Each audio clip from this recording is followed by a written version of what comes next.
Hello guys! Magandang hapon sa inyong lahat. I am Chin Rodriguez, Mama Greciano, a faith healer, also a tarot reader. So ngayong haba na to, tignan natin ano kayo sabihin ng ating mga gabay. So this is an urgent pasilip, no? Para kay PBBM. Hagilapin natin at tuklasin natin maaring masasagutan sa energy niya. So once again, ito ay pawang gabay lamang upang masipin natin yung mga bagay na posibleng mangyari sa kanya sa hinaharap upang magsilbing gabay sa kanya. No, tungo upang maiwasan niya yung mga bagay na hindi kaya-aya magaganap, ganon. No, para magsilbing gabay sa kanya. So once again, no, don't forget to like and subscribe my channel and hit the notification bell for more videos update. Maraming salamat sa mga walang sawang pagsuporta sa aking channel, lalo-lalo nang skip ng ads, so ipagpalain po kayo. Nang Diyos at may kapalisiksik liglig nag-uumapaw, nabiyayang manambalik sa inyo. So let's see guys, what is the messages, advices ng ating angel spirit? Let's watch this. Hagilapin natin at tuklasin natin maaring masasagutan sa energy niya. Let's see. Let's find out.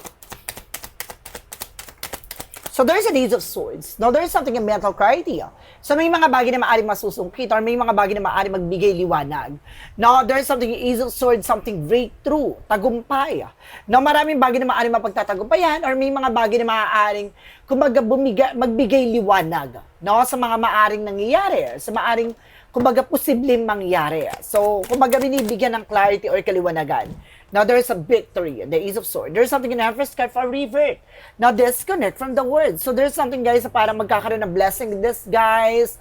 Now, there's something in you begin and coming in. Now, double clarification with the Ace of Swords. Ano man yung maaring plano, maaring magbigay liwanag. Now, may mga plano dito na maaring mabubuo talaga. Or may bagong plano naman na maaring mabuo, no? Mayroong bagong, maaring may bagong proyekto na maaring maiusad or maaring kumbaga mai-proceed, ganon. No? Let's see what is the additional messages. So there's the King of Pentacles, being secure and slow and steady. So kailangan, no, kumbaga proteksyonan niya ano man yung bagay na plano niya or ano man yung bagay na meron siya. Now there's a King of Pentacles. Now there's something provider, no? And there's something, nakita nyo, no, na parang meron talagang corona na parang, kumbaga, there's something authority, no, kumbaga, kaya niyang, kumbaga, gawin yung mga bagay na alam niyang makakabuti, no, sa situations niya. Let's see additional messages. Represent what? So, represent, guys, with the Ace of Wands. So, there's something, a plan. So, may mga plano dito na maaring mabuo. No, may mga plano na maaaring, kumbaga, maisakatuparan. The Ace of Wands, something a new, brighter idea. So, kumbaga, magkakaroon dito ng panibagong strategy, ganon. No, at the same time, there's something the world, or may trouble dito international, or meron dito mga international person na maaaring pumunta ulit dito sa ating bansa. No, there's something the word, something success, accomplishment. What is the additional messages? Represent with the Two of Wands. So there's a choices. No? Piliin lang yung mga taong pagkakatiwalaan or may mga bagay or pupuntahan siya dito na kailangan niyang pag-ingatan. No, meron ako nasa-sense na maaaring magkaroon siya ng trouble international again and again. And at the same time, meron ditong plano, no, in a local area din, no, dito lang sa ating bansa na maaaring, kumbaga may bisitahin siya or puntahan siya ditong area. So kailangan lang pag-ingatan. Let's see. Now, let's see what is the Ace of Swords. No? May bundok, kaya ako nasa-sense na may pupuntahan siya na maaring, kumbaga, may mga project na about sa mga malalapit sa bundok. And there's the Seven of Cups. Now, there's something, a lot of opportunities. There's something, kumbaga, options, no? And there's a confusion at the same time. Now, may mga part na parang naguguluhan or parang may mga part dito na maaring, kasi there's a mental clarity, bibigyan liwanag daw. Ano man yung bagay na nagpapagulo, no? Or parang, kumbaga, iniisip niya sa ngayon. So, merong parang may masasagot, no? Sa mga iniisip niya. So, parang, ano siya, no? Kung ano man yung iniisip niya, magagawa na siya. Parang ganun. No?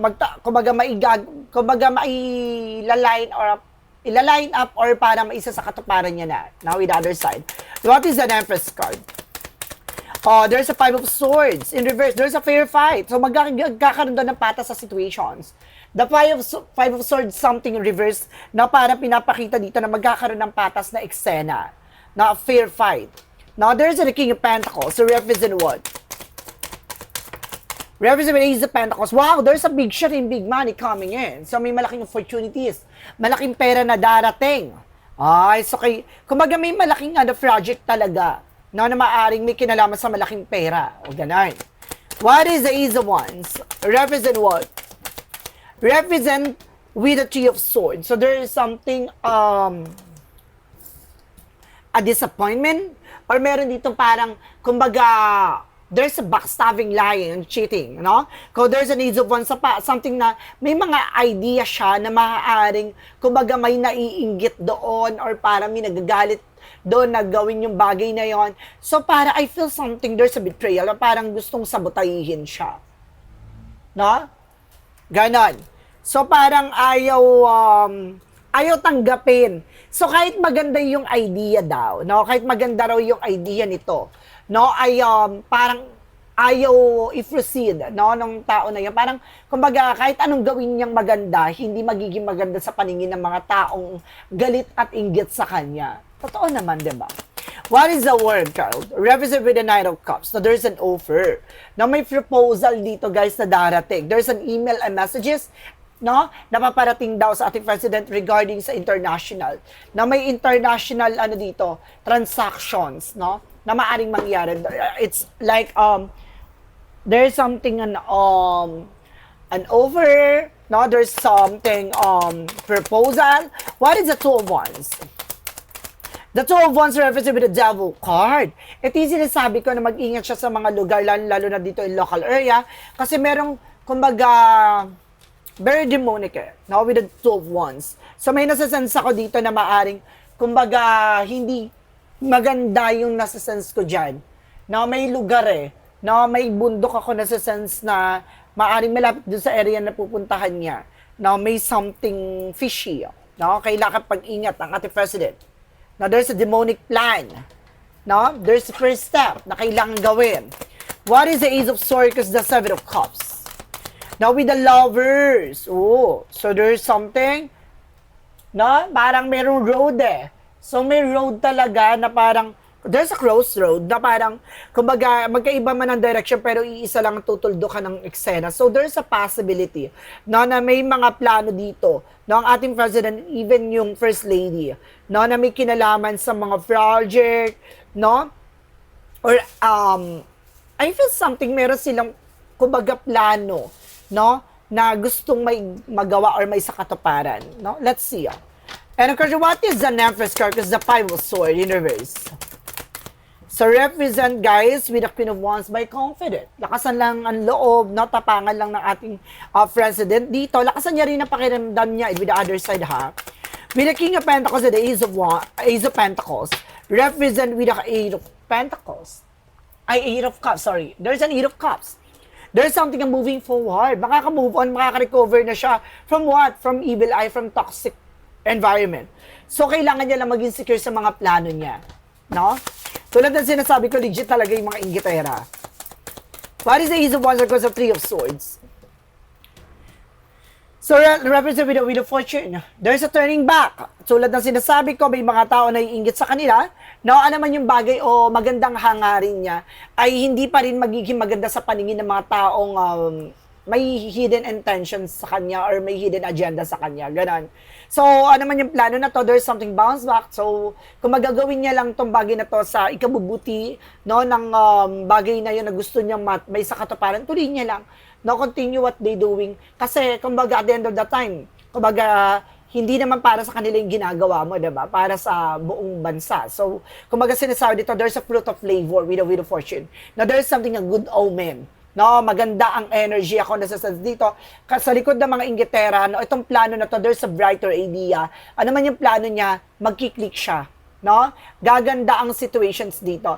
Kaya tinitingnan nila yung, kumbaga, yung may mga disadvantage and advantage ang bawat project or plano, diba? Kumbaga, itong disadvantage na to, yun yung parang, kumbaga, pinapalawak nila o pinapalawig nilang yung issue na yon, no, para kumbaga, hindi matuloy, no? Ano man yung plano ng ating president. No? Kasi talagang, kumbaga, at the end of the time, kasi masasapawan at mauungasan sila. So, sinasabi dito, no, na kailangan lang continue, no, anong plano ng ating president dito. Kasi doon makikita, no, kumbaga, wala namang magandang eksena sa unahan eh. No, laging nasa dulo, no?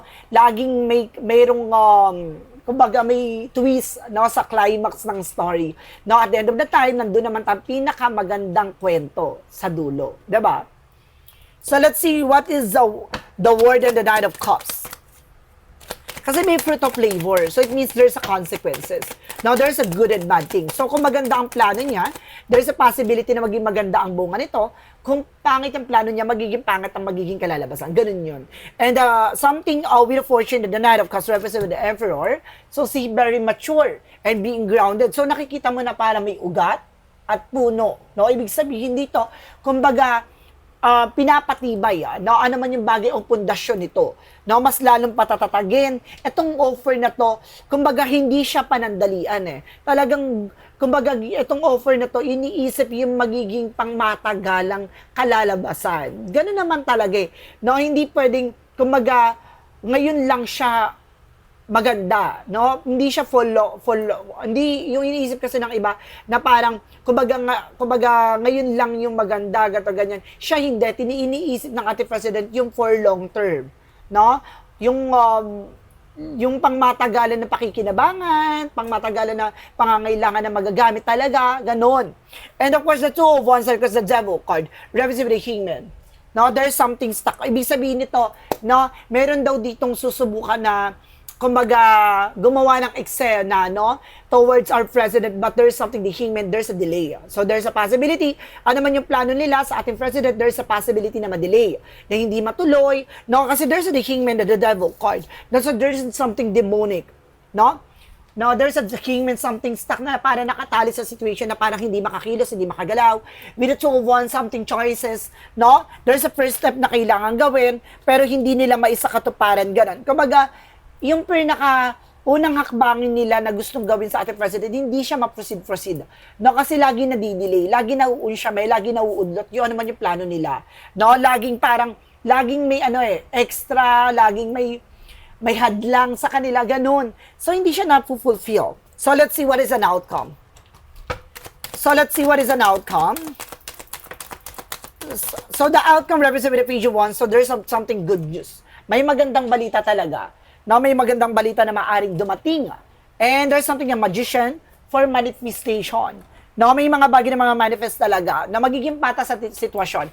Tulad na sinasabi ko, 'di ba? No, what goes around comes around. Kung maganda yung kumbaga intention mo, magiging maganda rin ang bunga nito. Pero kung hindi maganda ang intention mo, hindi magiging maganda ang kapalaran para sa iyo. So let's see. Angels Spirit plus information. With the King of Pentacles, the Ace of Pentacles, and of course the Eight of Cups represent what? Represent, guys, with the Two of Swords, something decision that you need to make. So may mga decision that talaga dito na parang naisakatuparan o parang, kumbaga, buo na. No? Kahit na sino man taong makakadang o humaharang sa eksena, buo na yung decision eh. Na wala na sila magagawa. Parang ganun.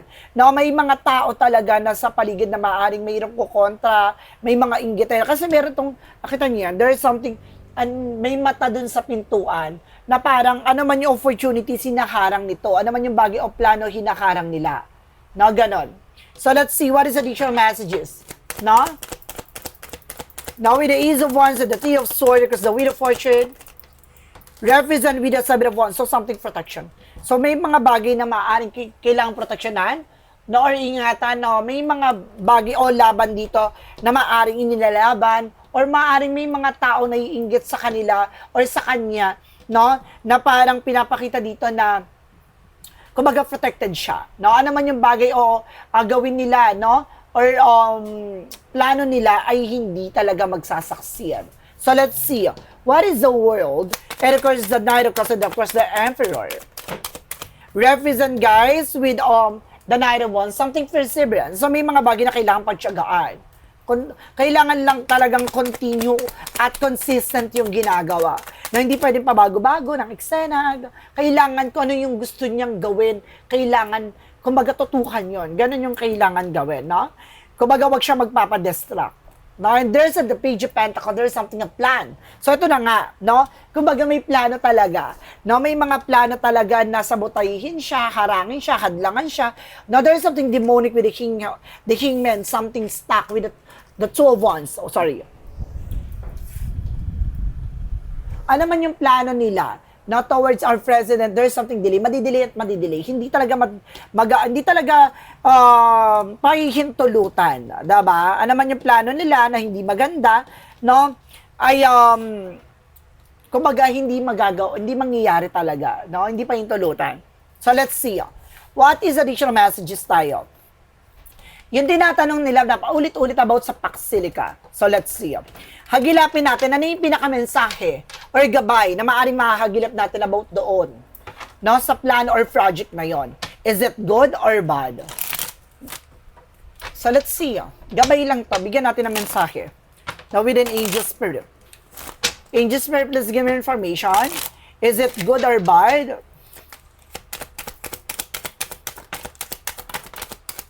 Okay, there's a Ten of Cups. So, there's something happiness. So, magiging masaya, no? At magiging maayos ang situation dito. Now, there's a Four of Cups. Now, there's something re-evaluate or analyze. So, may mga bagay na pinag-iisipan talaga dito. Now, with the Three of Cups. Now, there's a celebration coming in. With the Page of Cups, now, listen to your intuition, listen to your gut feeling. So, ibig sabihin daw dito, na meron daw talaga ditong parang, kumbaga, pilit na kumukontra, hindi matanggap nitong tao na to na related sa ating president. Na talagang gumagawa siya ng eksena. There's something fishy with the Page of Cups. Na there's something parang malansang isda, ganon, na parang aalingasaw kung bakit lumututol, lumaharang ano man yung plano nito, no? Kumbaga dahil, kumbaga ayaw niya na magkaroon ng achievement tong ating president na to. Ito yung tao na very crab mentality talaga siya, na magaling din siya mang-gaslight, no? Na related sa ating president. Let's see, it's a good or bad? Maganda ba ang magiging eksena nito? And there's a Nine of Cups and the Eight of Wands. So there's a yes. Na magiging maganda ang bunga nitong ano na to, plano niya.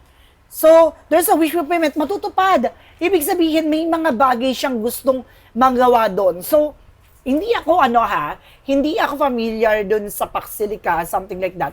Kasi hindi naman ako nakatutok sa ano, diba? Kumbaga ito ay requested lang ng ating mga viewers na i-reading yung ating president kasi hindi ko na siya madalas nare-reading. So, wala akong knowledge about dun sa Pax Silica. Pero sinasabi dito, magiging maganda daw bunga nito kasi there's something both water and electricity. So, mayroong bagay na maaring magbigay ng benefits dun eh. So, magkakaroon ng sariling atake daw ng ating bansa once na ma-fulfill daw tong project na to. Ano ibig sabihin? Na kasi wala akong knowledge about sa Pax Silica, pero sinasabi daw nito na magiging maganda ang kalalabasan kasi there's something connected about sa water and electricity.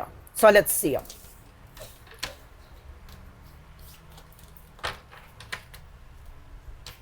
Nakaraang reading niya rin related din sa kanya to. Ngayon ganito. So, let's see. About naman dun sa issue about sa flood control, what's going on? Let's see. Alamin natin. So, there's a Two of Pentacles. Okay. There's a transition. May mga pagbabago na maaaring mangyari. No? And there's something at Two of Pentacles, there's a balance, may balance naman na eksena, with the Page of Swords being curiosity, parang maaaring kinakapana or parang pinakikiramdaman na, no, kung sino man yung mga tao sa likod noon, at may mga taong may kinalaman doon, and the Eight of Swords, may ipit doon sa situation. No, talagang meron talagang matutumbok talaga. No, kung sino talaga yung sa likod ng corruptions na yon about dun sa flood control anomalies. So, kumbaga konektado at kumbaga kanya-kanya silang turuan pero yung isa lang ang madidiin. Na talagang isa lang ang kumbaga matutuktok dito na kumbaga konektado sa kanila. Now, ganun yung eksena dito. May ipit daw sa situation. Magkakaipitan, magkakagipitan. No? There's a blindfold. Ibig sabihin, walang kamalay-malay. No? Kung sino tong tao na to na maaaring matumbok sa eksena na to. Let's see, guys. What is additional messages for gabay? Ano ang pinakagabay ng ating angel spirit pagdating sa shadow work represent what?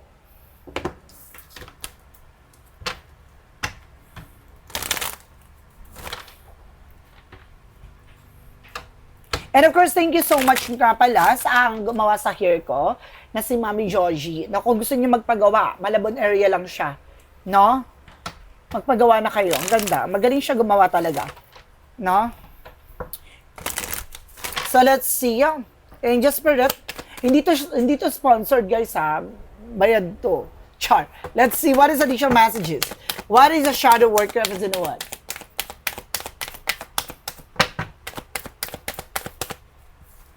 There is a face inner demon. So talaga meron bagay na kailangan na harapin. Yung takot, no, yung pangamba. Don't be afraid of the darkness, there's a light nearby. So talaga pinapakita dito, huwag siya matakot. No, sa madilim na parte na sitwasyon. No, sa ngayon parang hindi niya pa nararamdaman yung magiging kalalabasan or magiging eksena ng kumbaga nangyari, diba? Kumbaga marami talaga kasi siyang tinutumbok doon na masupil, no, yung corruption regards sa mga flood control anomalies, no, all areas, no, regarding sa corruption talaga. Lahat yan parang inaano na talaga na kailangan niya lang tapangan. No, nasa parte siya na madilim na eksena kasi, diba, don't be afraid of the darkness, no? There's a light nearby. So parang pinapakita dito na huwag siya matakot kasi maraming demonic talaga na lalabas dito. No? Pero at the end of the time, there's a light na maaaring magsilbing, kumbaga, liwanag sa lahat. Na parang, kumbaga, may masisilayan talagang liwanag dito. No? At ginhawa at the end of the time. From what lies beneath, we hear the future.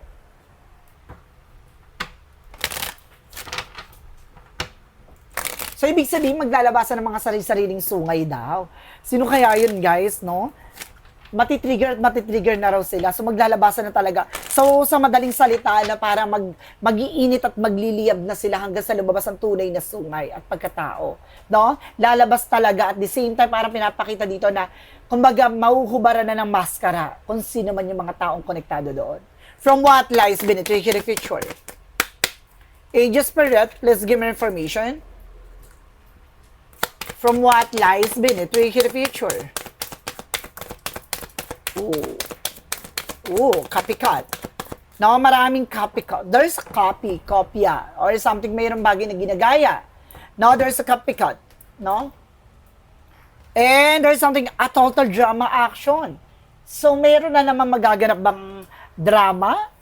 And there's something betrayal. So, meron tayo about sa betrayal. So, magkakalaglagan. Eto, magkakaroon daw ng drama regarding sa betrayal. So, maaaring maglalaglagan talaga, guys. Nasa exciting part na tayo ng situation. Kumapit ka. So guys, once again, this is an urgent pasilip na para sa ating President na si President Bongbong Marcos Jr. So once again, ito ay pawang gabay lamang. Pwede mangyari at pwede din hindi mangyari. Now, ito ay gabay lamang para maiwasan niya yung mga bagay na hindi kaaya-ayang magaganap. Ganon. No, at the same time, guys, don't forget to like and subscribe my channel and hit the notification bell for more videos update. Maraming salamat sa mga walang sawang pag-support sa aking channel, lalo-lalo nang skip ng ads na way pagpalain kayo ng Diyos at may kapal siksik-liglig na guumapo na biyayang manambalik sa inyo. So guys, maraming salamat sa pag-follow sa aking FB page at sa pag-subscribe sa aking channel, both may social media platforms. Maraming salamat po. Now, sa mga walang sawang pag-suporta sa akin, nauulitin ko itong reading na to ay gabay lamang. Gabay nga ni. Maraming salamat. And see you in the next video. Bye-bye and babush.